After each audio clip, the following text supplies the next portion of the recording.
Okay, Tami-Jo. Yeah. Welcome to the show. We've already started. Oh, okay, We just go. So I knew I was a natural at this. Introduce yourself. Tell us who you are. Okay, and what you sure. do for work. So I'm Tami-Jo Stevenson. I'm the Vice President of Clinical Services at High Watch Recovery Center in Kent, Connecticut. And I'm also a person in long-term recovery. I oversee the clinical team at High Watch. We are really big into bringing in the best possible modalities and trainings that we can to train the staff. But in doing so, we also a part of our facility is a wonderful lecture hall. So when we bring somebody in to train the clinicians, we invite the community, provide them a really nice lunch, because I think it's great that we have really well-trained clinical staff, but if we don't have anybody to refer out to in the community when people leave, there could be a really big drop-off. So I think providing the training to the community around you, to the referral sources that you will be sending people out to for therapy, you want them to be able to, have a seamless transition in the modalities that you've been It's smart. Working with and stuff like that. So It's smart and supportive of people that are coming to High Watch, especially being in Kent. yes. Right? Yeah. I mean, people are going, Right. when they leave all over the state, but trainings for a clinician, a lot of times when we're referring people out, they're going to private practice clinicians and things like that. And training in a modality is thousands of dollars, so. Thank you for saying that. Yes, Keep it is going. very expensive, and it takes years to That's get the other these piece. Yes. trainings. It's not like you just go for a 3-day thing and you're like, man, I'm so glad I went. Now I'm an expert. Correct. Yes. So Right. I am a somatic experience practitioner, which is Peter Levine's studies. It took me 3 years to get to the advanced level. Thousands of dollars. You have to travel to do these things. It's an Yes. It's not only a financial investment. There's an emotional, mental investment. I mean, Yes. it's no small feat. Right. I can't remember. Are you an LPC? I am an LCSW. Okay. Yep. Licensed clinical social worker. Yep. And I'm a somatic experience practitioner. And now, because we have brought in Richard Schwartz, all of the clinicians, including myself, are level 1 IFS trained. We have level 2 coming in Tell November. everybody what IFS is. Internal family systems. Yeah. So it's parts work, being able to identify managers, firefighters, exiles. It has, of all the modalities we've done, and we have trained with Tian Dayton and psychodrama, somatic great. experience. Yes, all these amazing things. Yep. And we use all of them. We integrate a piece of all of them. IFS is something that in our facility just immediately changed the language we use. We started speaking in parts language. Like, it's just something, all the clinicians So started interesting. creating their own groups using the IFS and workshops and things like that. It's And really IFS been amazing. is probably, because I'm systems, MFT world, marriage family therapy, but I believe IFS, correct me if I'm wrong, is along the narrative vein. Yes. Externalizing, right. Yeah, you're identifying the different parts that we have created that protect an exile in us. And so it is about, peeling back some of the layers on those parts in order to eventually make connection and become more self-led. In the way, sort of the nuts and bolts, which I love, we just dove right into the nuts, but the nuts and bolts of that are that the mechanisms of change are easier to externalize along a growth trajectory than maybe a more traditional psychodynamic, totally insight-driven process. Yeah. Yeah. I heard, so Tian Dayton did these talks with various experts, and she did a talk with Bessel. And one of the things that I love that he said, and I didn't know I was craving to hear it, but when he said it, I was like, as he said that people need to stop being loyal to a teacher. He said, we've created all of these modalities. Now you guys need to go take and do something with it. And Isn't that it? I have done, what I have found is through training with Tian for several, I've been training with Tian for 4 years now, close. probably. Yeah. And the IFS and the somatic experience is that the integration of them is really where I want to be, because there is not one. Yes, I can do a session where I can do like IFS from beginning to end. But as I go through a session, I may find that, taking this part and then putting it in a chair and doing a back and forth dialogue and then doubling that comes from psychodrama, it is all blending them together. And then also the clinician needing to learn how to go with their gut, because. You know why I know you're a badass clinician? Tell me. You're like, I knew this is what this is going to be. I knew I love podcasts.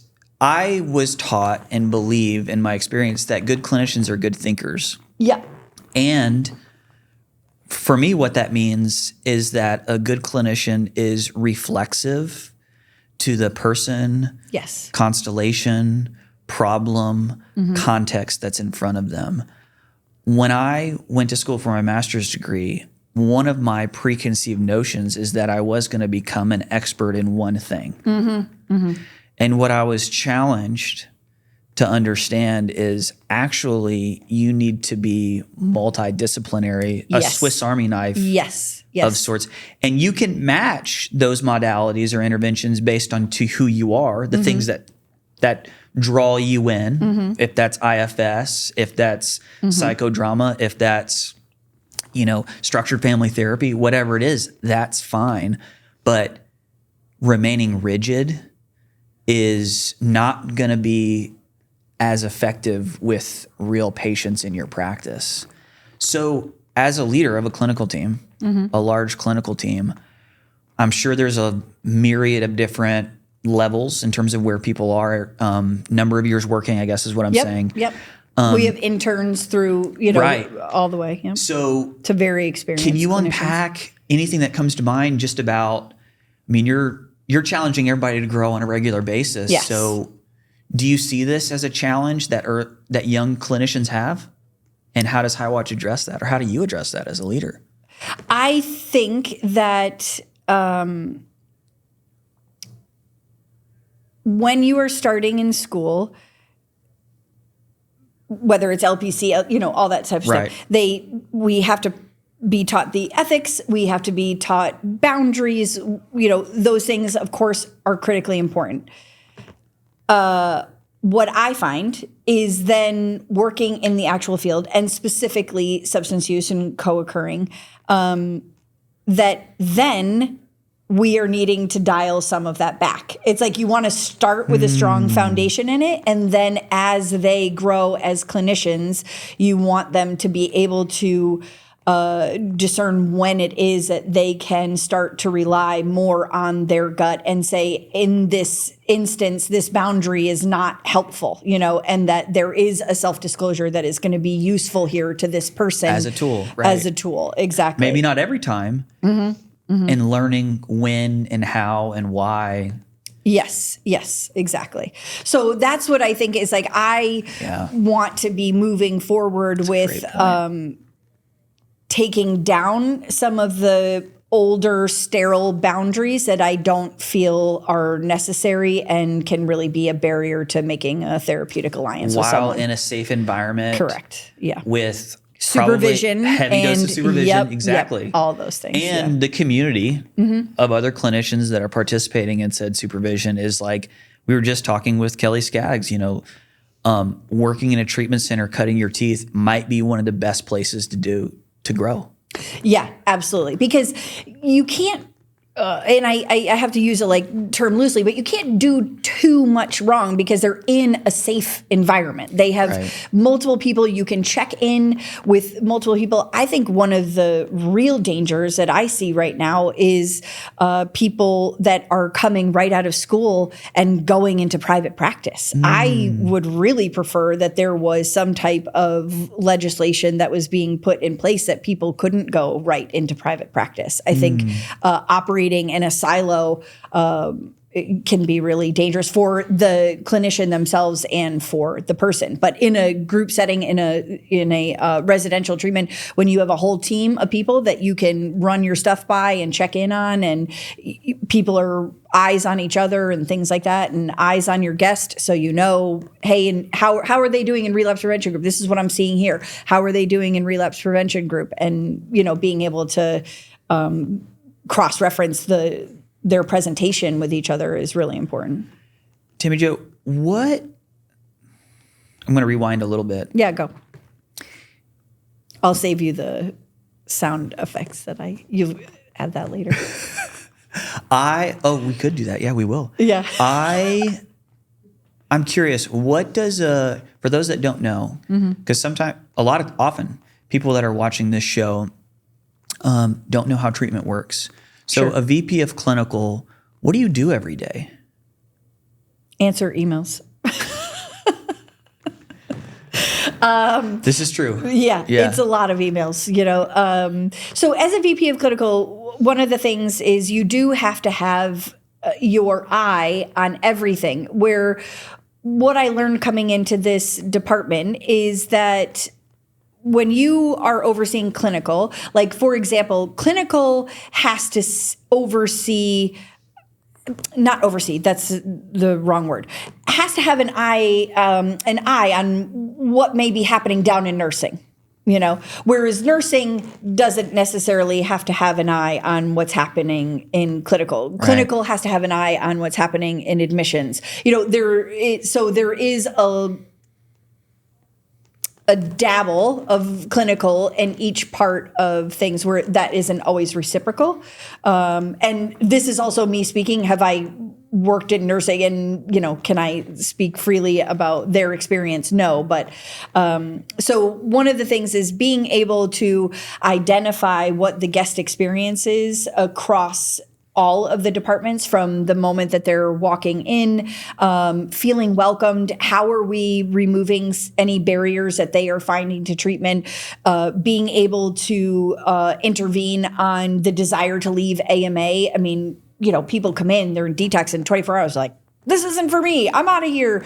And, how are we being able to employ the things that we have learned? IFS is a great tool for, hey, is there a part of you that wants to be here? Being able to employ the clinicians with the things that can help in each phase of the treatment. So really making sure that we get the guest welcomed, experiencing all that kind of stuff.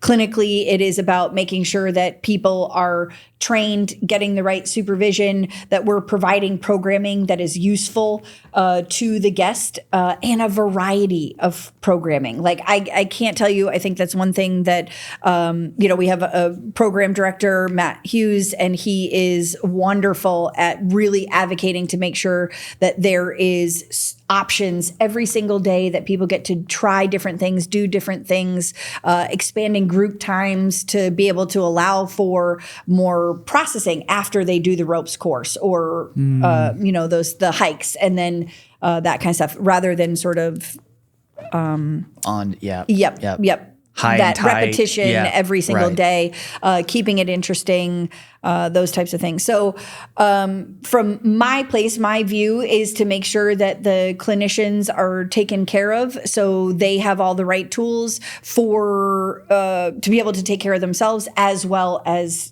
take care of the guests. So are they getting support? When, every once in a while you get loaded with a caseload that can be really challenging. So it's like, do we have eyes on that clinician to make sure that, they're getting the right support that they need to be able to continue to provide the best service? And then it is also about being out here, going to different conferences, meeting people, talking about the modalities, learning about the different tools. There's, all the AI that's coming forward and wearables and this app and that app, and really trying to identify what is the best and to be able to tell people about what we do at Highwatch. So it covers so many things that while are also being a human being in your own life. So you're not busy at all. Yeah. But Truly. everybody is in their own piece. So if you could find a email solution for me, that would be, and then I would be golden. Oh man. Yeah. All I'm saying I think is for me, I'll just say personally, for me, stepping into just a personal role is having to have that sort of eye on everything means that you are having to find the right people that you trust. So if there is an email that goes by that I didn't see, that I am not the sole person who's responsible for catching everything that, everyone says, and that working with others that are just as talented and if not more in a lot of cases to be able to really provide the best service possible. Yeah, it's wise.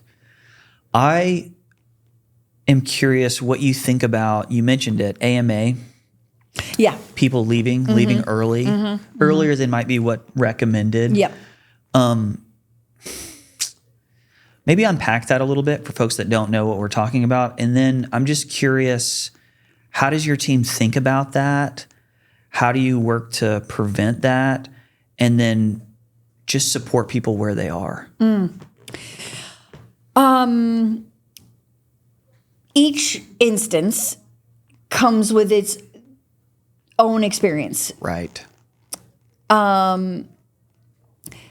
I'll just share a personal experience I had with you. That was sort of a game changer for me, was that we had somebody who wanted to leave AMA against medical advice, meaning leaving treatment early. They still have insurance benefits. They still have family support. They need longer time in treatment.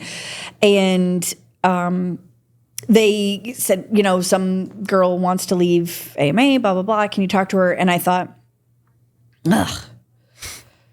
I'm so tired of giving this speech, I'm so tired of doing the thing, because it is going to battle against the disease, and that's the toughest thing that I think that we do every single day. We know what it sounds like. We know when we're talking to it, and yet it is extremely difficult to penetrate. And so I was like, oh man, I'm tired of giving this speech. And, but of course I'm going to do it, and the girl comes down, I talk to her, we say all the things, I say all the things that I have to say, and she leaves, and she's still gonna leave treatment early. And I see her walking down the hallway, and I know that her disease is telling her she bought it, not, just having no idea that it's I didn't buy it. But I also have to meet you where you're at and that kind of stuff. And I was driving home that day, and I came up to the top of the spot, and I just remember being in my car, and I was thinking about, having to do the thing. And for me, and like I said, I'm a person in recovery, so it was just my experience is I thought about that moment. And for me, what I heard was a message from my higher power, which just is a new thought in my own voice, a thought that I never had. It just kind of comes implanted in there. And the thought said, you're not doing it for them. You're doing it for the people who love them. And all of a sudden, it unlocked a reserve in me that I was like, oh, if that's the case, I'm not doing it for them. I'm doing it for the family who loves them. I'm doing it for the people that they're going to encounter on the road that didn't have a say in whether or not they were going to face a drunk driver. I'm doing it for all those people. I have been given this gift to be in front of these people and to have the ability to speak from my own experience. Why would I ever look at that gift as a chore that I would have to do? And so a long answer to your question, and more personal, less technical than the thing, is every single person is their own unique experience. So if I can meet that individual with their fears, their difficulties, their barriers to being able to be, and if I can, in the most loving and kind way, remove those barriers in any way that I can to be helpful, to allow them to stay, because their disease is going to throw everything as the reason that they have to leave. So really meeting the individual where they're at. And then at the end, I also have to say is I am going to put in every barrier possible, because as much as I am a clinician and our code of ethics teach us about client-centered care, I am, of course, good with that. But what I am not good with is disease-centered care. And so I am going to do the most I can to try and interrupt that process. And then if I am unable to, at the end, I have to tell them that we are here for them, and that if they need us, please come back and they will be welcomed. Like, that is what I feel like is the most important thing. They cannot leave feeling like if they mess up, like they can't show their face again, they can't return. Because I know what's going to happen when you leave against medical advice, you know? So at the end of the day, I need to make sure that you know, okay, I hear you, you got to go, this is what you're going to do. Know that when you need us, we are here. And I think that that's something that a lot of times people can forget about. You know what you're reminding me of is this dynamic sometimes that we all are guilty of in terms of our respective organizations. And I'm curious your thoughts on it, but sometimes I think in an inpatient residential center, we have the attitude that guests, clients, patients shouldn't be where they are. Mm-hmm. Here's what I mean. Maybe they are caught stealing something from the kitchen. Mm-hmm. Or they are showing up chronically late. It doesn't matter, but sometimes we get in this mindset that folks that come in experiencing addiction should know how to follow directions. Yeah, of course. Yeah. Should understand that these are our policies. Mm-hmm. Mm-hmm. You know what I mean? Yeah. And it's always you just reminded me of it. It's helpful to recognize, like, these are people who are in the grip of addiction, who are not the best versions of themselves, and our program should be reflexive to that behavior. Mm-hmm. And for instance, not, quote, kick somebody out because of that, but embrace them with compassion and love so that they can grow, hopefully through that behavior and emerge on the other side.